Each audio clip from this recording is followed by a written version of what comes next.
आप इसे क्या कहेंगे? सीट चोरी, सीट डाका, या फिर जिसकी लाठी उसकी भैंस, यानी मोदी जी की लाठी तो मोदी जी का ही कैंडिडेट जाएगा राज्यसभा? जिस तरह से कांग्रेस की उम्मीदवार मीनाक्षी नटराजन की सीट चोरी की गई, डाका डाला गया और खुलेआम डाका डाला गया, उसने बहुत बड़े सवाल पैदा किए हैं।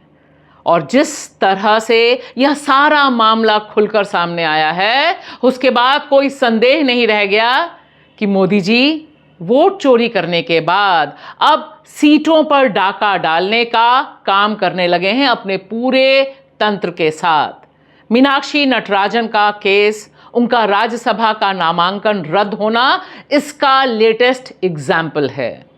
वरना वोट चोरी या सीट चोरी या सांसदी चोरी इतनी धड़ल्ले से चल रही है, तृणमूल कांग्रेस उसका दूसरा एग्जाम्पल है। लेकिन यहां पर मीनाक्षी नटराजन की जो संसदीय सीट चुराई है, उस पर डाका डाला है, उसकी स्क्रिप्ट अपने आप में कम दिलचस्प नहीं है।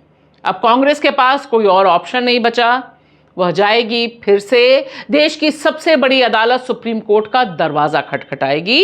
लेकिन उससे बड़ा सवाल यह है कि आखिर मीनाक्षी नटराजन, जिनका राज्यसभा से नामांकन भरने के लिए मध्य प्रदेश की सीट चुनी थी कांग्रेस ने, उनका नामांकन रद्द करके क्या संदेश दिया गया है और किस तरह से चुनाव आयोग उसका रिटर्निंग ऑफिसर बीजेपी के एजेंट के तौर पर खुलेआम काम कर रहा है, जबकि देश का कानून बिल्कुल अलग बात कह रहा है कि इस आधार पर, जिस आधार पर नामांकन रद्द हुआ है, वह कहीं से भी कानूनी आधार नहीं है। लेकिन कानून की सुनता कौन है? और इस पर डिटेल डिस्कशन देखिए हमारे इस प्रोग्राम में, और आप हमें बताइए कि आप दरअसल इसे क्या कहते हैं। मीनाक्षी नटराजन का जो नामांकन रद्द हुआ है राज्यसभा सीट के लिए, वह सीट चोरी है या सीट डाका?